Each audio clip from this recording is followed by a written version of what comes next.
ăn tầm nhìn rồi. Dạ. Em nghĩ chắc lát hết ra được. Ra hết rồi. Anh đi đổi đi. Gì? Anh đi đổi bình ga đi. Để đi còn Lại nữa.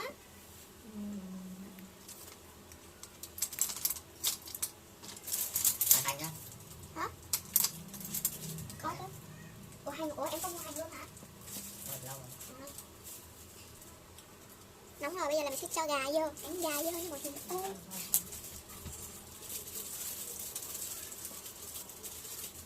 Teng teng teng. Em nhỏ lửa thôi. Không là chạy mất dép. 4 cánh gà siêu mini.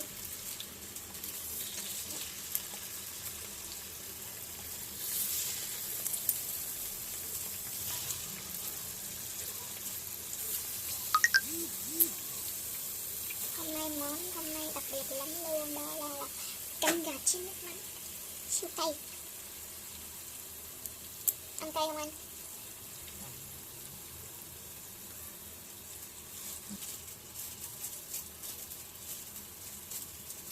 Mình sẽ cho bếp lửa chút xíu.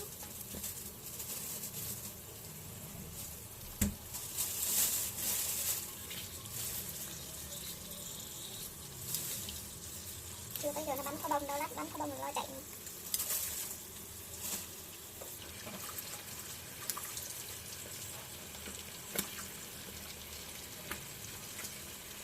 Sắp bắn có bông rồi, chuẩn bị chạy nha anh.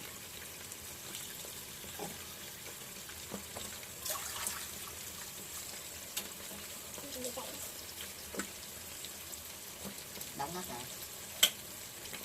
Đóng nắp lại ta thôi đó. Giờ trong lúc chiên thịt gà thì mình sẽ pha nước sốt trước.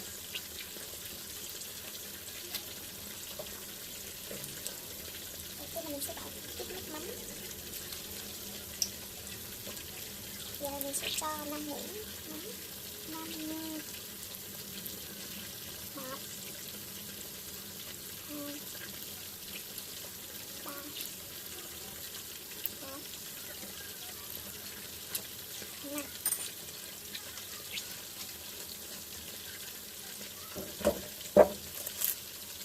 Bây giờ là mình sẽ cho 6 muỗng đường. 1, 2, 3, 4, 5, 6. Bây giờ mình sẽ cho tương ớt cay.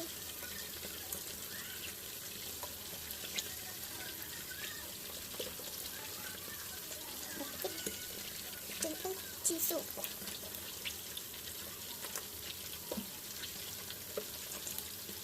Một ít tiêu xay.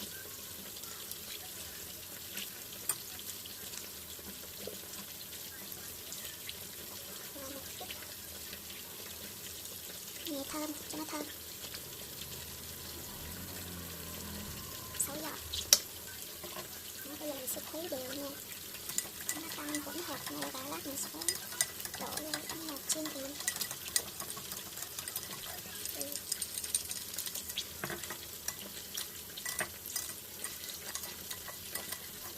cực kỳ dễ làm đó mọi người. Đó. Thế là sau khi mình đã xong rồi đó. Mình cũng có thể bỏ một ít mật ong vô cũng được. Và bây giờ là mình sẽ lật cánh gà của mình đang chiên nha.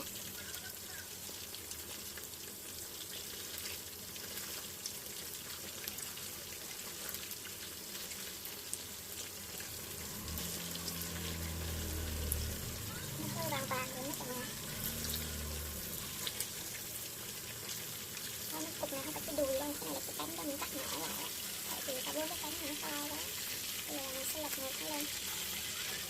Sợ nó bắn nè, bắn vô mặt nó là xong luôn. Ui ạ, rồi không cần đợi nó bắn, mình tự bắn mình được rồi. Đó, xong lát mình sẽ lật nữa, 3 lần thôi. Là mình sẽ đổ sốt vô như này. Đây là nước sốt, lát mình đổ vô cái cánh gà chiên của mình. Đó, hấp dẫn chưa? Nhìn màu vậy thôi chứ không có cay đâu. Tính rằng cắt thêm vài trái ớt vô nữa. Mà thôi vậy vừa rồi. Bây giờ là mình sẽ lật cánh gà chiên lại nữa nha. Gà chiên thì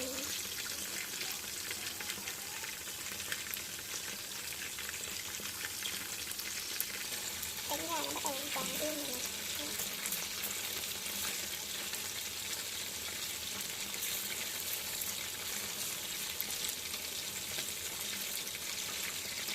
Cái này nó bị dính rồi.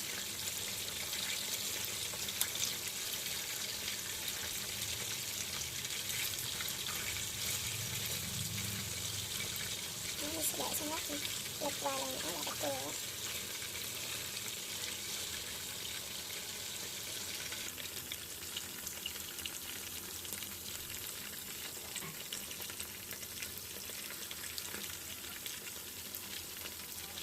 Bây giờ mình sẽ lật ra thêm lần nữa nha mọi người. Đây cả nhà của mình.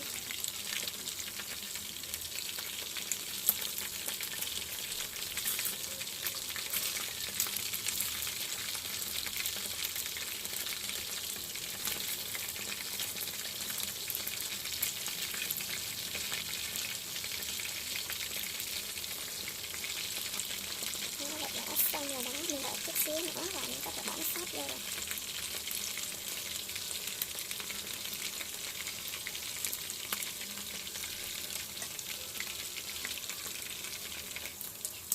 Cánh gà của mình vậy là đã xong rồi đó nha mọi người. Bây giờ là mình sẽ vớt ráo và mình phi tỏi lên và rưới sốt lên thôi nha mọi người.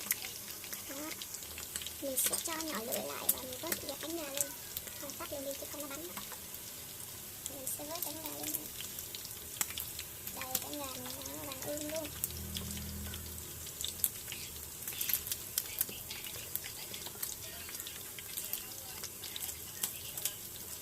Cái này nó bị dính mất tiêu rồi nè.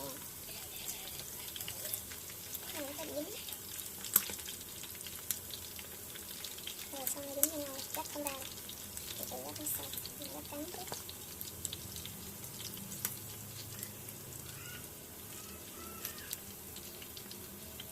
Đây nó vàng ươm luôn.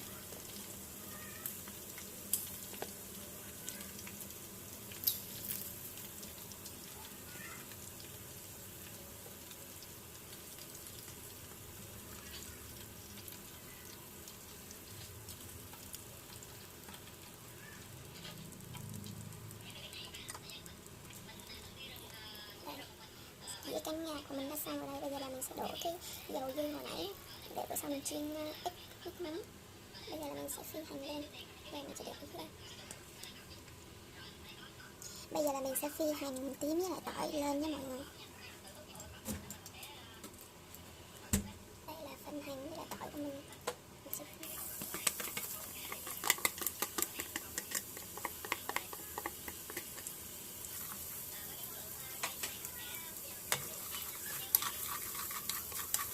Bỏ ít dầu thôi.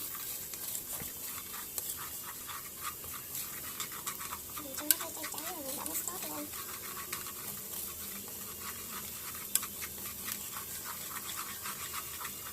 Thơm quá.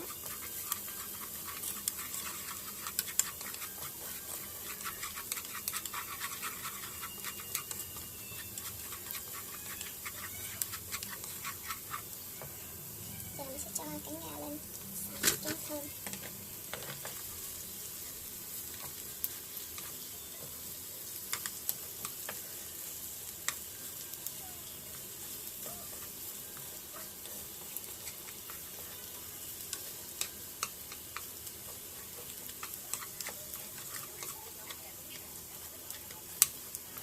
Rồi tiếp theo là mình sẽ bỏ nước sốt lên nha mọi người. Nước sốt mình chuẩn bị hồi nãy đó.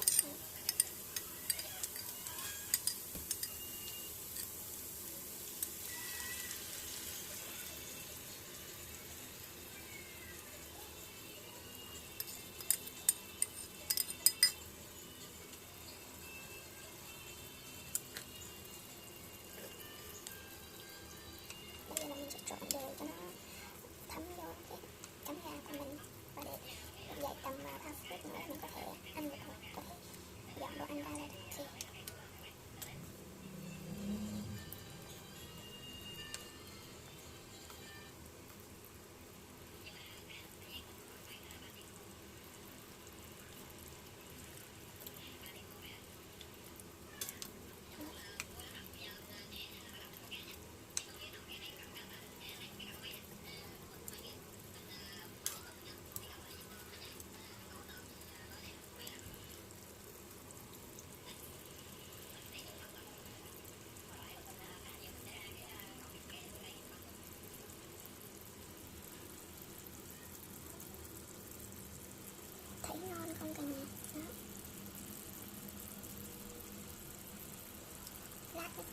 Sau đó thì mình sẽ chấm với rau sống,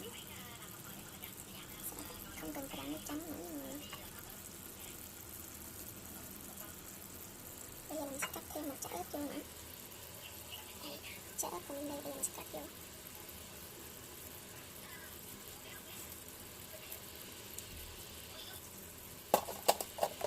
Mình sẽ đảo đều thêm lần nữa nha mọi người. Mình sẽ cho cái cánh gà nó hơi thấm gia vị xong rồi mình có thể tắt bếp.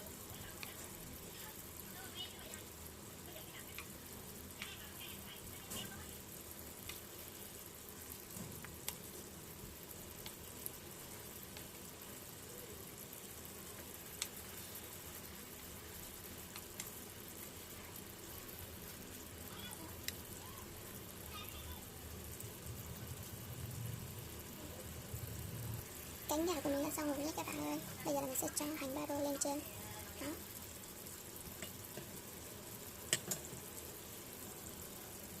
Cho hành baro chín.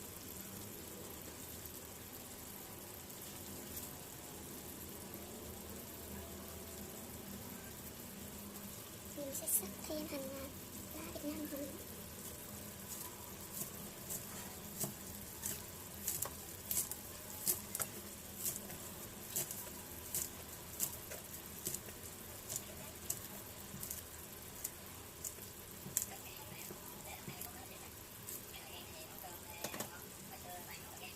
Đây là hành lá nha mọi người, hành lá Việt Nam này cho nó ngon.